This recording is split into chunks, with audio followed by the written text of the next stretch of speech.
BMC News, informação que gera valor.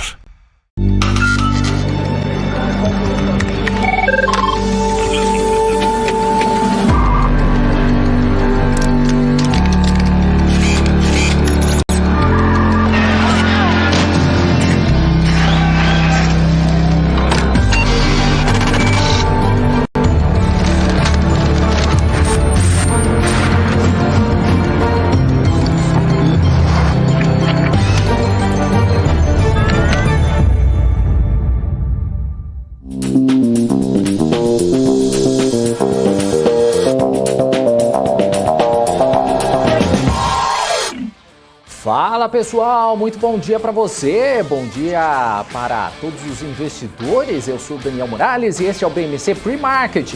Aqui você fica por dentro de todas as notícias que vão impactar os mercados no Brasil e no mundo.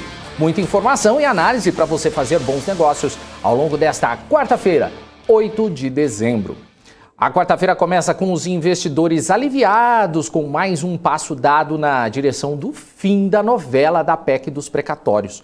Os presidentes da Câmara e do Senado anunciaram um acordo para dar andamento na questão.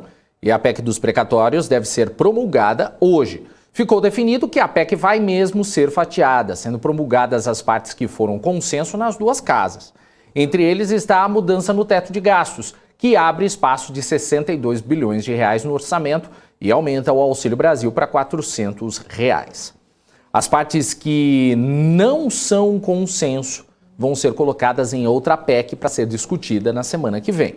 Os pontos discordantes são o Auxílio Brasil permanente, retirada dos precatórios do Fundef e do teto, vinculados ou a vinculação de recursos para gastos sociais e mudança do período de pagamento dos precatórios. A Bolsa tem reagido às boas notícias nos últimos dias. Foram 4 pregões seguidos de alta. Isso não acontecia desde junho deste ano. E os investidores esperam que o dia seja mais um de otimismo. O índice fechou em alta de 0,65%. Vamos então aos números. A gente vê aí o Ibovespa com alta de 0,65% aos 107.558 pontos. Entre as maiores altas a gente tem Melius com 13,57%, Interbanco BID11 com 13,36%, BID4 com 12,13%, e Localweb com 6,96%. Entre as baixas, a gente tem Exetec com 4,35%, MRV com 3,07%, Multiplan com 2,80% e Cogna com menos 2,73%. Agora, o Marco Saravalli traz o tom do mercado nesta quarta-feira. Muito bom dia para você, Marco. Olá, muito bom dia a todos acompanhando aqui as bolsas internacionais nesse início de quarta-feira. Depois de uma sequência de altas, devemos ter talvez uma quarta-feira um pouquinho mais morna, né? Continuamos com um viés positivo para os investimentos em renda variável, por aqui também no nosso Ibovespa, mas talvez um dia sem grandes oscilações, tá? Lembrando que o principal assunto nessa quarta-feira é o anúncio da taxa básica de juros, que acontece no final do dia, depois do pregão, depois das 18 horas, mas não esperamos nenhuma grande novidade, uma grande surpresa. Deve ter aumento sim de 1,5%, caminhando para 9,25% ao ano a nossa taxa básica de juros. Mais importante é o comunicado, né, que o Banco Central vai sinalizar para as próximas reuniões, e acho que sim, a gente espera que o Banco Central tenha um discurso um pouquinho mais dovish, né, que a gente chama, ou seja, esperamos talvez que o mercado ajuste o patamar final até onde que o Banco Central deve ir ao longo das próximas reuniões no começo de 2022. Tá? Talvez um tom um pouquinho mais otimista em relação à curva de juros. Tá? Lembrando que a gente tem um ambiente também político um pouquinho mais favorável. Isso também deve continuar armando os mercados por aqui e também trazendo fôlego adicional para o nosso Ibovespa. Lá fora, né, menores preocupações com essas novas variantes do coronavírus também deve sustentar o tom positivo. Tá certo, pessoal? Lembrando que a gente tem uma série também de reuniões corporativas, é importante acompanhar as novidades dessas companhias que estão fazendo reuniões aí, algumas delas com os analistas, investidores, para anunciar expectativas para o ano de 2022. Tá bom, pessoal? Tenham todos uma ótima quarta-feira e já já a gente volta com o nosso gráfico do dia. Até mais, tchau! Pois é, Marcos Saravalho, o consenso do mercado é mesmo que o Banco Central aumente a taxa de juros em 1,5 ponto percentual logo mais. Embora alguns economistas sustentam que seja necessário elevar um pouco mais a Selic, justamente por conta do cenário econômico que o Brasil está vivendo. A inflação segue batendo forte e os indicadores divulgados recentemente mostram que a recuperação está mais fraca.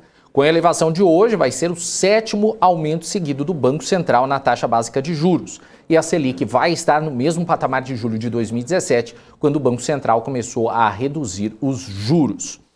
Hoje, também, o Tribunal de Contas da União vai deliberar sobre a privatização da Petrobras. O órgão vai avaliar os impactos setoriais da privatização e os efeitos que isso vai provocar na União e aos consumidores de energia. No governo, a expectativa é que o processo seja aprovado.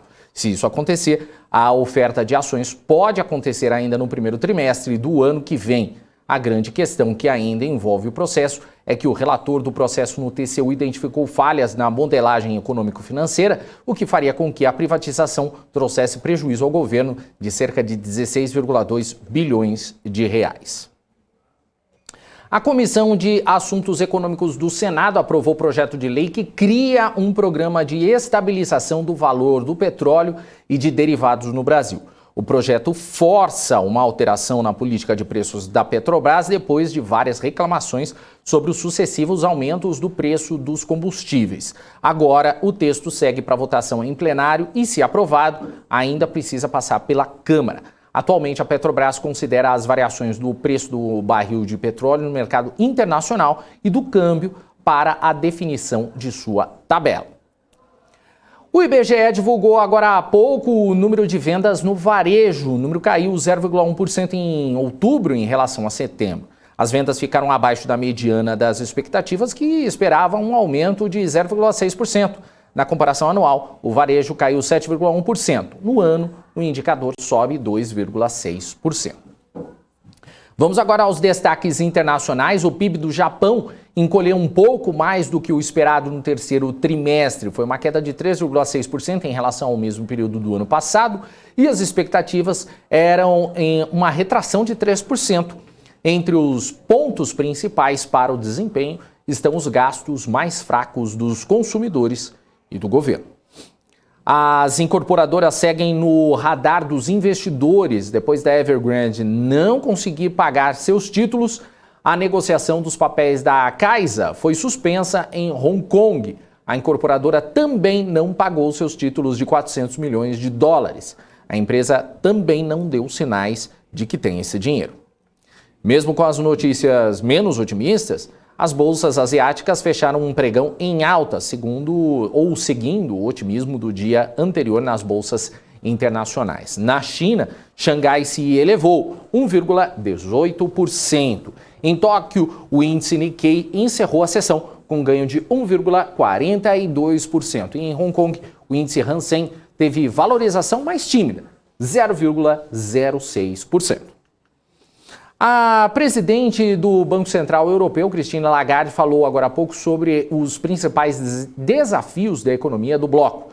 Segundo ela, as mudanças climáticas e os incidentes cibernéticos são os maiores riscos pelo sistema financeiro nesse momento. Lagarde destacou o papel da iniciativa privada para a transição a uma economia sustentável e que grande parte dos riscos está concentrada em um pequeno grupo de bancos que financia os projetos. Já o vice-presidente do banco disse em outro evento que não existem evidências de efeitos secundários da inflação elevada na zona do euro, mas reconheceu que a inflação pode durar mais tempo do que era esperado inicialmente. O dirigente falou ainda sobre a variante Omicron, que é um ponto de atenção, mas que não deve tirar a recuperação econômica do bloco dos trilhos. Na Alemanha, Olaf Scholz vai assumir hoje o cargo de chanceler no lugar de Angela Merkel. Scholz foi vice-chanceler e ministro das Finanças da Alemanha desde 2018 e vai dar andamento às pautas econômicas e sociais adotadas no país. Angela Merkel ficou por 16 anos no cargo. Vamos ver como é que estão as bolsas lá na Europa nesse momento. A gente começa com o DAX na Alemanha, que opera em queda de 0,34%, o CAC na França com alta de 0,13%, FTSE no Reino Unido com alta de 0,25% e o Eurostoxx cai bem pouquinho, 0,07%. Nos Estados Unidos, o presidente Joe Biden fez ameaças ao russo Vladimir Putin. Disse que vai reagir duramente a qualquer ação militar da Rússia na Ucrânia. Isso aconteceu ontem durante um encontro virtual entre os líderes. A tensão entre os países fica no radar dos investidores. Mesmo assim, eles esperam ter mais um dia de ganhos, depois que ontem as bolsas americanas tiveram um grande desempenho. Vamos ver como é que estão os futuros por lá nesse momento, começando com Dow Jones, que opera agora em alta de 0,39%. O S&P 500 está operando com 0,30% e a Nasdaq também em alta, 0,16%. Agora o Marco Saravalli traz o gráfico do dia com as preocupações com os impactos do tapering na renda variável. Conta pra gente, Marco.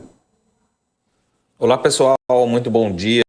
Falando aqui um pouco sobre o nosso gráfico do dia, inclusive uma das perguntas que eu mais recebo é em relação a essa preocupação do tapering, né? Se isso pode impactar realmente uma redução da liquidez global e consequentemente a menor atratividade, ou seja, menos pessoas interessadas, né, a investimentos em renda variável, investimentos de risco em 2022, principalmente 2022 para frente, tá?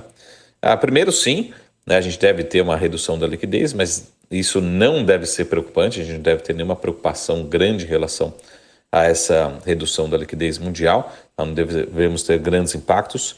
E segundo, a gente precisa lembrar também, conforme os gráficos aqui do JP Morgan, que mostram que na linha branca ali no gráfico à direita, que os balanços, né, dos bancos centrais mundiais, das principais economias, continuarão crescendo, né, continuarão crescendo inclusive acima do ritmo mesmo até dos PIBs, né, das economias locais. Então a gente continua com uma liquidez muito grande mundial, mesmo aí com o anúncio do taper, né, com o anúncio da redução dos estímulos lá nos Estados Unidos. Então liquidez, talvez a gente esteja realmente chegando num pico, mas ainda vai continuar muito alto, né, com excesso de recursos no mundo todo, continuando sendo um ambiente propício para os investimentos de renda variável, investimentos de risco, também em 2022 e além de 2022. Tá bom, pessoal? Tenham todos uma ótima quarta-feira e a gente se vê em breve. Até mais. Tchau.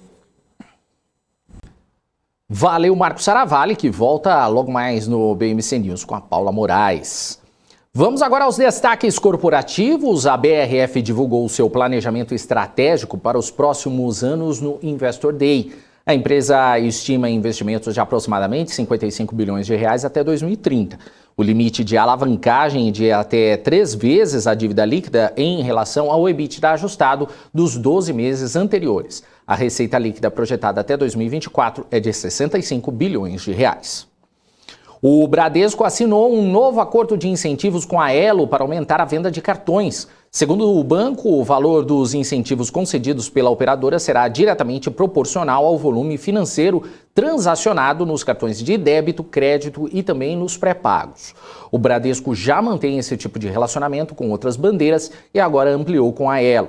Na semana passada, o presidente do Bradesco disse que a listagem da Elo no mercado internacional deve mesmo ficar para o ano que vem.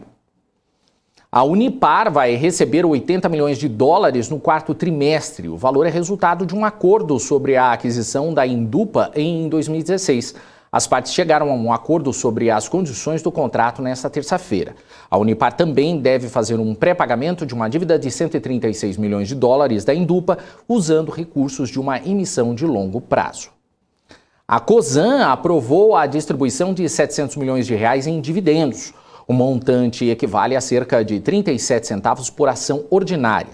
Terão direito aos proventos os acionistas que mantêm posição no dia 14 de dezembro. No dia 15, as ações passam a ser negociadas ex-dividendos e o pagamento acontece no dia 28 de dezembro. A Smart Fit teve uma alta de 4,4% na base de clientes no mês de novembro, se comparado com outubro. A empresa disse que foi o 6º mês seguido de alta. Mesmo assim, o número ainda representa 76% da base de clientes que a rede de academias tinha em março de 2020, antes da crise do coronavírus. E agora é hora de falar com o Guga Almeida. Muito bom dia para você, Guga. Seja bem-vindo ao Pre-Market. Bom dia, Dani. Bom dia, pessoal. Obrigado. Vamos lá. Mais uma vez aqui dentro dos estúdios da BMC e conseguimos falar quarto dia de alta consecutiva ou não? Pois é. Ontem teve quarto pregão seguido de alta. Isso não acontecia desde junho, né, Guga? E hoje o clima é de otimismo, né, para mais um dia positivo. Você acha que agora engatamos um rally? Os investidores podem recuperar parte das perdas dos meses anteriores com esse movimento? A gente já recuperou parte das perdas, né? Acho que hoje a gente tem um dia... Vamos lá, o mercado já está precificando, né? 1,5%, aí começa toda aquela conversa, poxa, tem que ser mais, tem que ser mais, tem que ser mais. Será que não pode levar mais juros? E aí, querendo ou não, a turma toda que opera juros, né, quer ter mais resultado, então obviamente que vai ter toda essa pressão, essa expectativa e essa narrativa para que o mercado, né, vá para esses juros, continue subindo juros, só que esse ambiente que nós estamos vivendo agora, né, também tem que ter um pouquinho de cuidado, né? Vamos lá. Será que ano que vem nós vamos ter uma inflação na mesma proporção? Será que... E aí começam as perguntas, né? Porque se não tiver na mesma proporção, em tese, né, com uma inflação menor, o ponto de partida é o preço atual, né? Mas com uma inflação menor, também vai abrir espaço para em algum momento, lá na frente também, esse juros ter que ajustar. Né? Então também não faz muito sentido elevar muito mais acima, até porque essa pressão inflacionária não é uma pressão inflacionária só local aqui no Brasil, é no mundo todo, tem que ter clareza em relação a isso, tem que, né, se entender que esse ponto existe também para não gerar uma distorção e um excesso para um lado, né, simplesmente porque uma leva de participantes acredita que tem que, né, acelerar constantemente a elevação de juros. E vamos dar uma olhadinha no gráfico, então, de hoje? Claro. Vamos começar aqui pelo Ibovespa, pode ser? Claro. Vamos aqui para o Ibovespa. O que eu estou enxergando aqui no Ibovespa, né? Continua com o mesmo cenário, que um Ibovespa num tom mais positivo é para irmos buscar a região entre aquela região entre os 111.200 pontos a 113.500 pontos. Esse é o patamar de preço que eu estou acreditando que a gente vai ver o nosso mercado chegar. Temos que entender que hoje temos Copom, né, e de alguma maneira, né, também a turma toda que está posicionada em bolsa, querendo reduzir suas posições, provavelmente vai, né, acelerar esse seu processo, né, vai estar mais estimulado em função dos juros mais elevado e, querendo ou não, também, né, vai gerar uma pressão vendedora e uma pausa de curto prazo, quem sabe nos próximos 2, 3 pregões, né, dessa tendência de alta que nós estamos tendo. Mas eu estou, né, confiante, estou com essa expectativa que a gente possa chegar ali nos 113.500 pontos ainda nesse ano de 2021. Como você bem adiantou aí, né, Guga, hoje é dia de Copom, né, o mercado precifica alta aí de 1,5 ponto percentual. Na sua visão, é isso mesmo? O Banco Central ele poderia fazer um movimento diferente? E outra coisa, você acha que hoje podemos ter alguma movimentação nos ativos por causa dessa expectativa? Eu não sou muito de opinar o que o Banco Central poderia fazer de diferente ou não, né? Até porque, Daniel, eu acho que né, não cabe a mim ficar criticando, né? É muito fácil ficar numa posição de crítico em relação ao Banco Central. A minha posição tem que ser muito mais de, poxa, olhando para o que está sendo feito por parte do Banco Central, o que eu, Gustavo Almeida, como investidor, como trader, posso fazer nas minhas posições. Né? Eu acho que ficar só na ponta de crítica, poxa, se eu tivesse condições de ir lá e tomar uma decisão, enfim, né? Eu acho que eu poderia opinar mais fortemente sobre o que o Banco Central poderia fazer. Dentro do que está sendo feito de movimentação, né, eu estou com uma expectativa de que em algum momento vá começar a desacelerar essas elevações de juros. Né, fico esperando que depois na ata do Copom, né, possa vir algo desse tom. Estou esperando que, poxa, quando é que vai começar a reduzir, né, essa elevação de juros, né? Qual é a expectativa de fato, né? Quando a gente vai começar a ter esses sinais, porque aí sim eu começo a ficar um pouco mais tranquilo em relação à Bolsa. Por hora, né, o que a gente viu foi o seguinte, eu até estava brincando ontem com a turma que eu conheço de investidores, né? Existia uma narrativa de que o ano de 2020 ele foi um ano que teve a crise que ninguém podia prever. E aí agora a narrativa do ano de 2021 é que foi o ano das incertezas. Cara, então o ano de 2022 vai entrar nessa mesma linha, né? O pessoal, se 2021 foi a narrativa da crise que ninguém conseguia prever, ano de 2020, ano de 2021, né? O ano das incertezas, ano de 2022 vai ser a mesma coisa. Então eu estou imaginando, né, que de fato o que dá para a gente olhar são para as tendências que nós estamos tendo no mercado. Tá? Eu não consigo enxergar muito upside lá fora. Eu estou muito mais preocupado com uma correção na bolsa norte-americana que vai fazer com que a nossa bolsa aqui também corrija do que propriamente do preço dos ativos hoje aqui no Brasil. Né? Eu acho que não é que nossa bolsa esteja rasa de barata, né? Eu acho que está no preço, dentro do contexto todo que a gente está. Só que pode, né, vir para um patamar mais baixo ainda com uma eventual correção que a gente já percebeu, né? Toda vez que começa a ter uma percepção e uma expectativa de que pode entrar, né, num processo de elevação de juros antecipado lá fora, iniciar o processo de taper e tudo mais, o mercado ele corrige muito forte.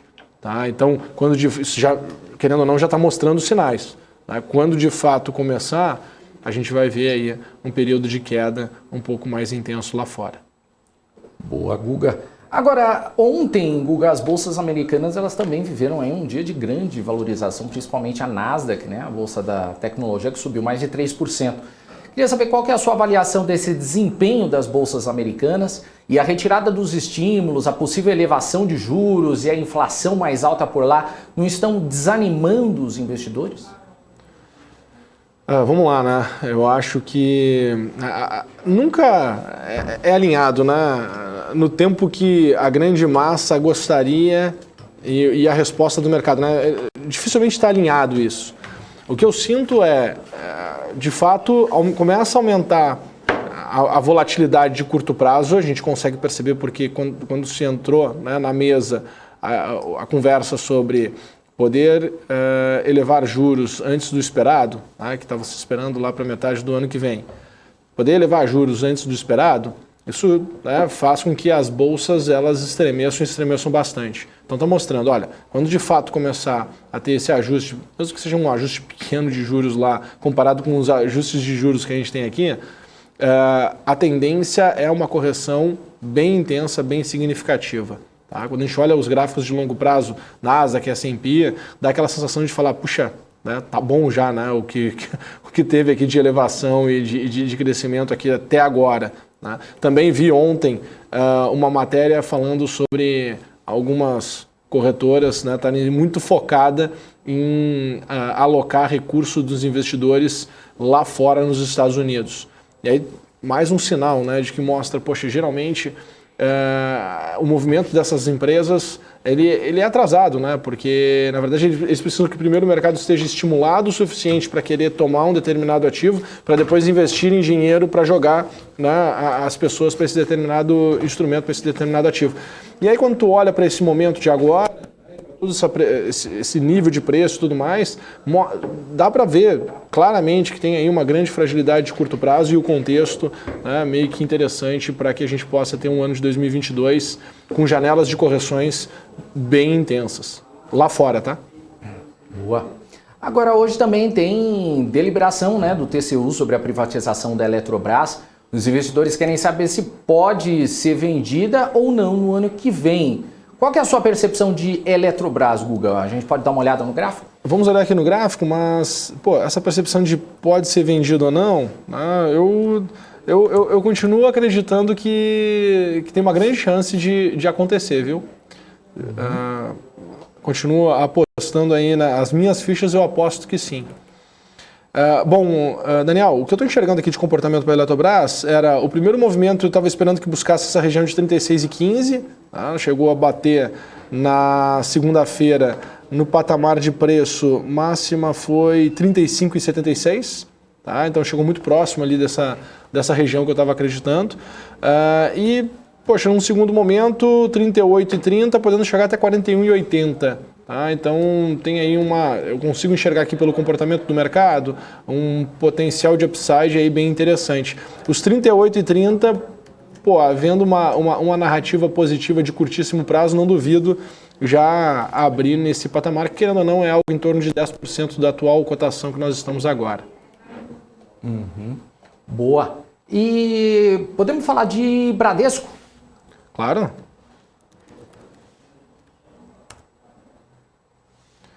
O que eu estou enxergando aqui em Bradesco, tá? Nesse atual momento aqui do mercado. Primeira observação, tá? Não chegou a fechar totalmente o ciclo que eu tinha de baixa para ser encerrado. Estava esperando que chegasse ali na região de R$18, R$17,90, R$18, tá? Ainda não aconteceu. Dentro do estímulo positivo, o processo de alta que eu identificava era para buscar ali a região de 22,45, 22,90. Se nós pensarmos em assimetria, tu não tem uma grande janela de assimetria agora no curto prazo, uma relação de risco-ganho, né, uma vantagem, tu não tem. Eu sinto que uma alta ela vai ser uma alta arrastada, né, difícil, né, e talvez esteja muito alinhada por toda a questão da cultura do Bradesco, né, da capacidade de se reinventar. Puxa, aí tem vários pontos, né? Toda a questão também das fintechs, que são muito mais ágeis, né? Muito mais inovadoras, atendem muito melhor os clientes, né? Então eu acredito que os bancões eles estão sofrendo bastante. E eu acredito que não teve uma queda tão significativa a ponto de tu ter, de fato, ali um ponto ideal para se tomar posição. Então eu acredito que entre 22,45 e 22,90 é um preço interessante para voltar num cenário otimista, né? Num cenário super otimista, por exemplo, nossa bolsa indo buscar 123 mil pontos, né? Aí sim poderia ter um rally forte para ir buscar a região de R$ 26,50. Legal. O Israel, Guga, está pedindo aqui Prio 3, PetroRio. O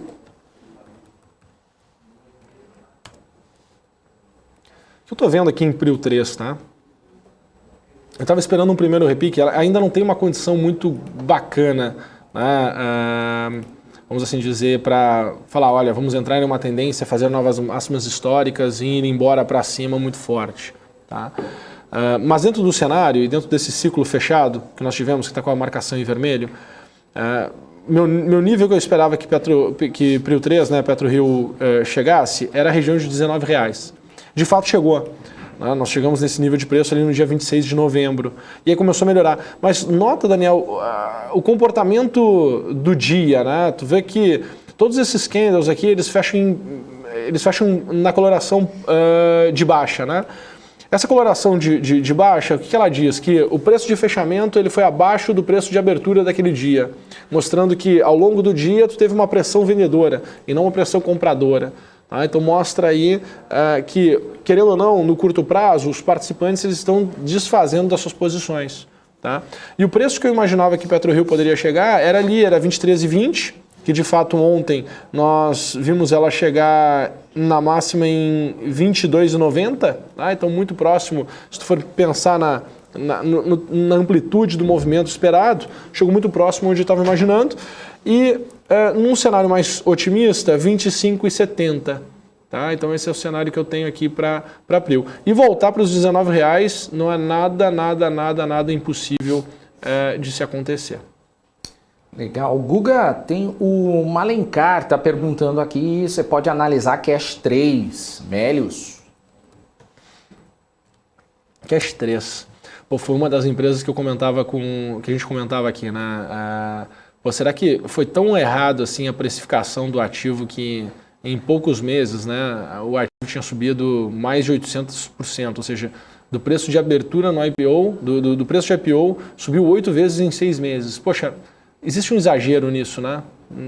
Algo tá estranho. E aí, de fato, quando entrou o processo de correção, ela sofreu bastante. Nós tivemos aqui uma desvalorização de de Melius, ela chegou a desvalorizar aqui 80%. Pô, não é pouca coisa. Falar de uma desvalorização de 80% aqui num período de 2 meses, 2, 3 meses, não é pouca coisa. Tem aqui um erro de percepção muito grande, né? Não dá para dizer que os analistas são mais entendedores do mercado do que o próprio mercado. Na verdade, o mercado sempre vai ser soberano. E importa muito o preço de entrada e o preço que está agora, porque é isso que mostra se tu está ganhando dinheiro ou não está ganhando dinheiro, se tu está tendo valorização ou não está tendo valorização.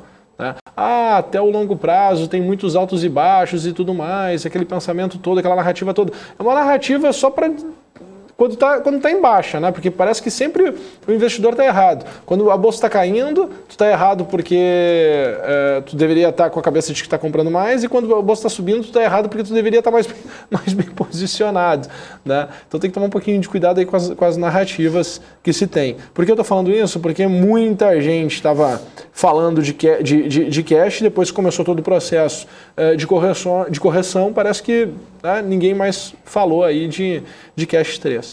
Tá? A minha expectativa desse repique de cash 3, desse retorno, né, de alta, é para voltar primeiro a 4,40 e depois poder chegar até 5,50. Tá? São os 2 níveis de preço que eu estou acreditando, estou mais confiante aí que cash 3 possa buscar. Tá? Querendo ou não, voltar para 5,50 é quase que é menos do que a metade da máxima histórica, né, que cash já chegou. Então não é nada muito fora da caixinha, assim, se nós pararmos para perceber. E tem uma outra coisa. As empresas que fizeram IPO, elas sofreram bastante também, porque como muitos fundos estão muito grandes, né, em questões de volume financeiro, no IPO muitos deles entraram para poder manter ali o seu relacionamento aquecido com toda a indústria de distribuição. Acaba que, no momento de queda, quando as coisas começam a ficar exageradas, os fundos não vão querer vender os ativos que, de fato, eles querem ter em carteira. Quais são os ativos que vão vender? Vão vender aqueles ativos que eles entraram meio que por relacionamento ali. Só que essa entrada deles, né, num processo de venda, né, vão sair dessas posições, o processo de sair dessas posições, né, acaba que o mercado não consegue absorver. Porque, querendo ou não, os fundos ficaram tão grandes que qualquer posição pequenininha, para poder zerar no mercado, não consegue também, ainda mais ativos com quando se tem menos liquidez e entra num momento de estresse. Então também o investidor tem que aprender que com essa evolução toda que nós temos no mercado, né, cada vez os movimentos estão mais rápidos, cada vez ser pequenininho, né, ser investidor e investir individualmente é mais vantajoso do que tu estar dentro, né, de uma grande estrutura que tem muito mais dificuldade para se movimentar, tu tem dificuldade para poder resgatar, ele tem dificuldade para poder zerar suas posições. Então a gente precisa ir aprendendo cada vez mais, estar cada vez mais conectados aqui com a BMC, pedindo para todo mundo buscar as informações que vocês gostariam de ter, porque com certeza vocês vão conseguir investir cada vez melhor com toda essa informação, essa gama de informação que vem chegando aí para todo mundo nos dias de hoje. Legal. O Guga, para encerrar, o Éder está perguntando aqui se pelos gráficos o Grêmio escapa do rebaixamento amanhã. Impossível. Não, né? Coisa. Qual é a graça, cara? Pô, qual é a graça? Não tem graça isso, imagina. Momento de tranquilidade agora aqui no programa. Não tem graça nenhuma isso aí. Sem graça. Não, tá certo. Não, isso não deve acontecer, Guga. Não, vai acontecer, só não é engraçado. Olha, eu não sei, viu, mas o pessoal aqui tá achando. Mas vamos encerrar então, Guga. Valeu então. Bons negócios pra você. Até amanhã. Tu vai ver, o dia que cair a bolsa agora, eu vou falar, cadê aquele sorriso dos 4 dias de alta seguido? Desculpa, não resisti. Valeu, gente. Tô saindo. Valeu. Tchau. Valeu, gente. Esse foi o Guga Almeida aqui no BMC Pre-Market. E a gente ainda dá, a Karina aqui também já falando, concordando com o Guga, não tem graça mesmo. Peter Santana já agradecendo aqui, valeu Guga. Rui Rengel, Everton Gomes dando bom dia.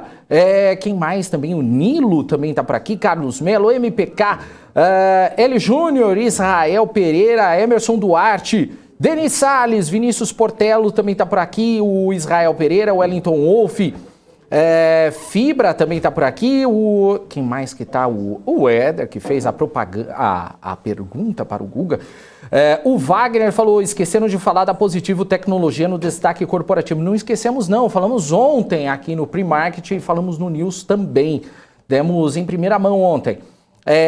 Quem mais? Maurício Loss também tá por aqui, o Helder, Denis Salles, olha o Felipe Nascimento também tá por aqui, o Wagner também, Cripto Pobre, também Ezequiel Santos, Nina Oliveira, olha o Bill também tá por aqui, Atílio Felipe Neto, Diego Faustino e por aí vai, tem muita gente aqui dando seu bom dia.